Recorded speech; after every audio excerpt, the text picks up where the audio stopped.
Welcome to Avon study passion. So friends, आज हम बात करने वाले हैं क्लास 9 का हिस्ट्री चैप्टर नंबर 2 यूरोप में समाजवाद एवं रूसी क्रांति का नोट्स, मतलब कि इम्पोर्टेंट क्वेश्चन आंसर्स जो कि आपके एग्जाम में आते हैं। सो आप इसे नोट डाउन कर लेना और इस चैप्टर से रिलेटेड कोई भी क्वेरी हो, मतलब कि क्वेश्चन आंसर्स हो, तो आप हमारे इंस्टाग्राम पर डीएम कर सकते हो।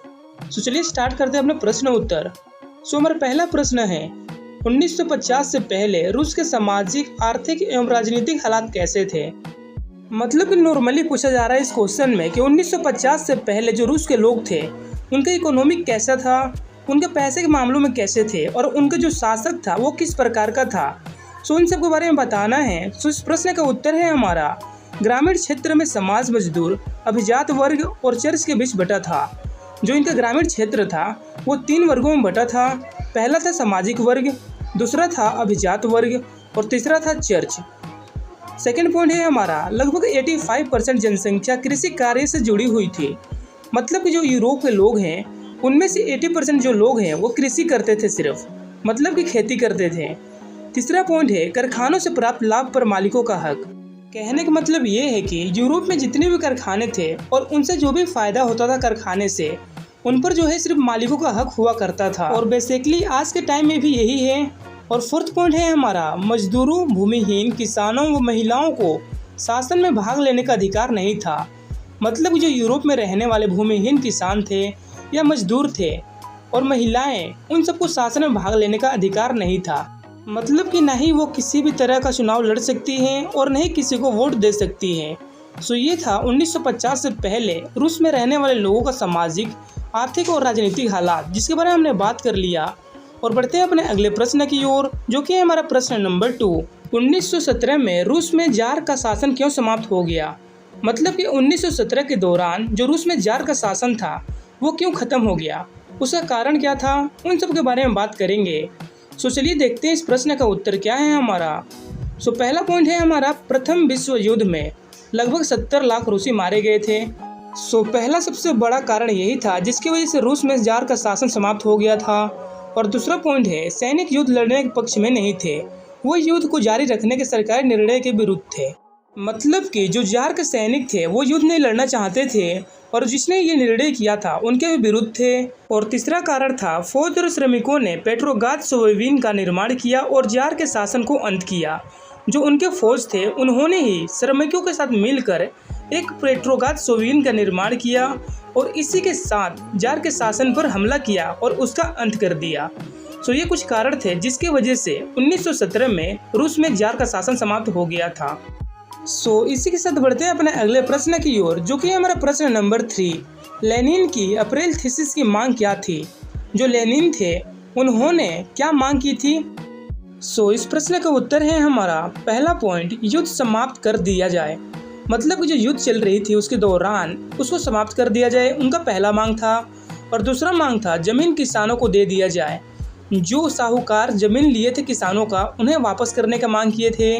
और बैंकों का राष्ट्रीयकरण किया जाए, यानी कि बैंकों में सुधार किया जाए, जो कि उनका तीसरा मांग था। सो ये था लेनिन की 3 मांगें, जो कि अप्रैल थीसिस की मांग के नाम से जानी जाती है। सो इसी के साथ बढ़ते हैं अपने अगले प्रश्न की ओर, जो कि हमारा प्रश्न नंबर 4। अक्टूबर क्रांति के पश्चात रूस में क्या बदलाव आए। मतलब कि जब अक्टूबर क्रांति हुआ था उसके बाद रूस में क्या क्या बदलाव आए थे इसके कारण से। सो इस प्रश्न का उत्तर है हमारा, पहला पॉइंट, नवंबर 1917 में अधिकतर बैंकों का राष्ट्रीयकरण किया गया। कहने का मतलब यह है कि अक्टूबर क्रांति के बाद जो बैंक है उसको और बेहतर बनाया गया। और दूसरा पॉइंट है, भूमि को सामाजिक संपत्ति घोषित कर दिया गया। जो वहाँ की भूमि थी, मतलब की जमीन था, उसको सामाजिक संपत्ति घोषित कर दिया गया, मतलब कि सोशल प्रॉपर्टी। और तीसरा पॉइंट है, निरंकुश राजतंत्र द्वारा प्रदान की गई उपाधियों पर रोक लगा दी गई। मतलब कि जितना भी रूल और रेगुलेशन बना था राजतंत्र के दौरान उन सबको रद्द कर दिया गया। सो ये थे कुछ बदलाव जो कि अक्टूबर क्रांति के बाद हुए थे। सो अपने इसी प्रश्न के साथ बढ़ते हैं अपने अगले प्रश्न की ओर, जो कि हमारा प्रश्न नंबर 5। रूसी क्रांति के विश्व पर पड़ने वाले प्रभाव का वर्णन करें। मतलब जो रूसी क्रांति हुआ था, यानी वहाँ पर युद्ध हुआ था, उससे विश्व पर क्या प्रभाव पड़ा था, किस तरह के नुकसान हुए थे, उन सब के बारे में बात करेंगे। सो इस प्रश्न का उत्तर है हमारा, रूस में किसानों व श्रमिकों की सरकार स्थापित होने के कारण विश्व के अन्य देशों में कृषकों का सम्मान बढ़ा। मतलब कि रूसी क्रांति के बाद जो किसानों और श्रमिकों की सरकार है वो स्थापित हुई और उसी के कारण विश्व में उनका नाम हुआ। और 1917 की क्रांति के बाद रूस में समाजवादी सरकार की स्थापना हुई। कुछ समय बाद अनेक देशों में समाजवादी सरकार बनाई गई। मतलब कि 1917 की क्रांति के बाद ही रूस में समाजवाद सरकार की स्थापना हुई थी जो कि लोगों की सुनती थी। और उसी के बाद अनेक देशों में समाजवादी सरकार बनी जिसके वजह से लोगों में सुधार आया। और अगला पॉइंट है हमारा, रूसी क्रांति के बाद अंतर्राष्ट्रीय स्तर पर पूंजीपतियों व श्रमिकों में संघर्ष छिड़ गया। मतलब कि रूसी क्रांति के बाद जो अंतर्राष्ट्रीय स्तर पर पूंजीपति थे यानी बिजनेसमैन थे और जो श्रमिक थे यानी कि लेबर, उन दोनों के बीच में संघर्ष छिड़ा। मतलब कि लड़ाई शुरू हो गई। ऐसा इसलिए हुआ क्योंकि रूसी क्रांति के दौरान जो बिजनेसमैन थे श्रमिकों से ज़्यादा काम लेते थे और कम वेतन देते थे। सो ये कुछ प्रभाव हैं जो कि रूसी क्रांति के बाद पड़े थे। सो इसी के साथ बढ़ते हैं अपने अगले प्रश्न की ओर जो कि हमारा प्रश्न नंबर 6। खूनी रविवार की घटना का वर्णन करें। मतलब जो खूनी रविवार की घटना था वो क्यों हुआ था और किस लिए हुआ था और किसके दौरान हुआ था, उन सब के बारे में बात करेंगे। सो इस प्रश्न का उत्तर है हमारा, रूस का जार का शासन अत्याचारपूर्ण होना। मतलब जो रूस का राजा था वो अपने प्रजा पर बहुत अत्याचार करता था जो कि एक मुख्य कारण था खूनी रविवार की घटना होने का। और दूसरा पॉइंट है, जनवरी 1950 में एक रविवार को लोग का जार से मिलना और याचिका देने का प्रयत्न। मतलब कि बहुत सारे लोग मिलकर जनवरी 1950 में एक रविवार के दिन जार से मिलने गए थे और उसके याचना के प्रयत्न में मिलने के स्थान पर मजदूरों पर हमला, और हमले में 100 से ज़्यादा मजदूर मारे और 300 घायल हुए। और मिलने के दौरान जो उस स्थान पर खड़े थे वहाँ पर उन पर हमला हुआ और उस हमले में कम से कम 100 से ज़्यादा मजदूर मारे गए और 300 से ज़्यादा मजदूर घायल हो गए थे।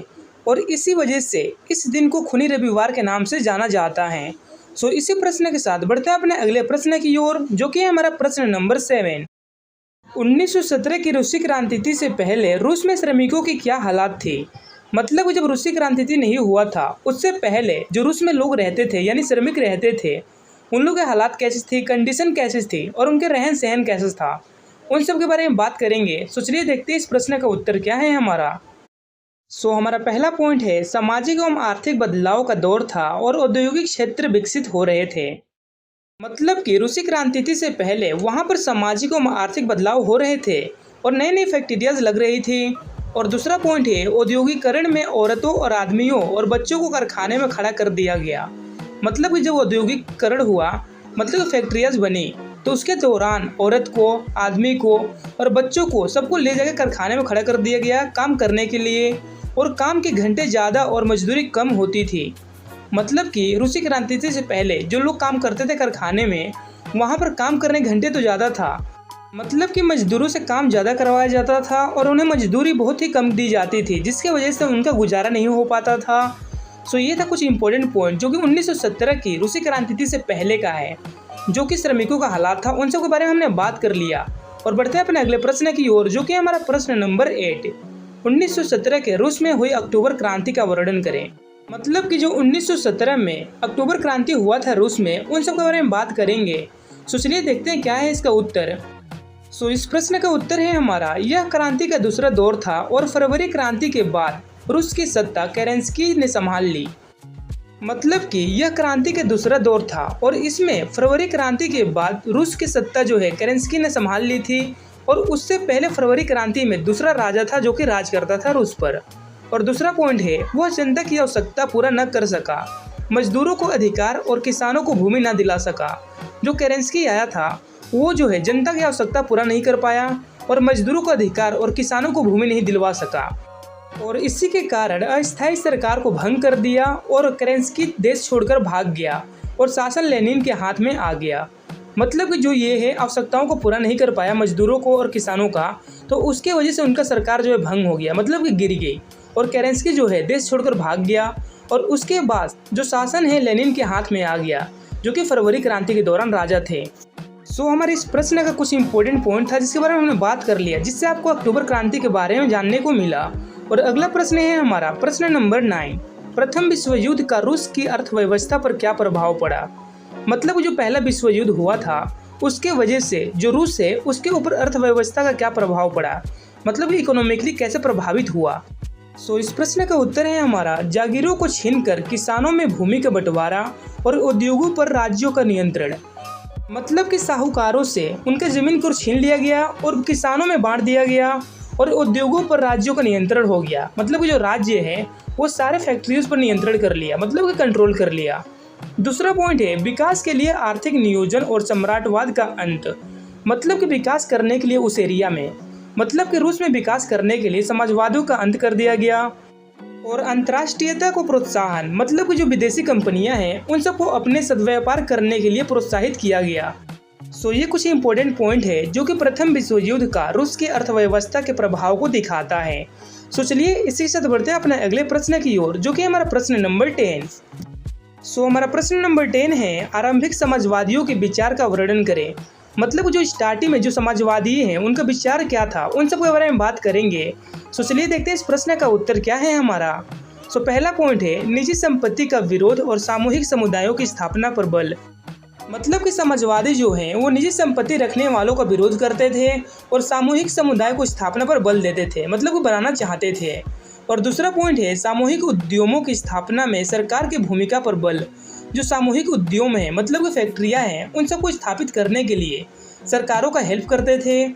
और सारी संपत्ति पर भूमि समाज का नियंत्रण एवं स्वामित्व। जो समाजवादी हैं वो चाहते थे कि जितने भी संपत्ति है उन सब पर समाज के हर लोगों का नियंत्रण होना चाहिए और स्वामित्व होना चाहिए, मतलब कि मालिकाना हक होना चाहिए। ये कुछ विचार है जो कि आरंभिक समाजवादियों का विचार था। इसी के साथ खत्म होता है हमारा 10 क्वेश्चन का सीरीज, जिसके बारे में हमने बात कर लिया।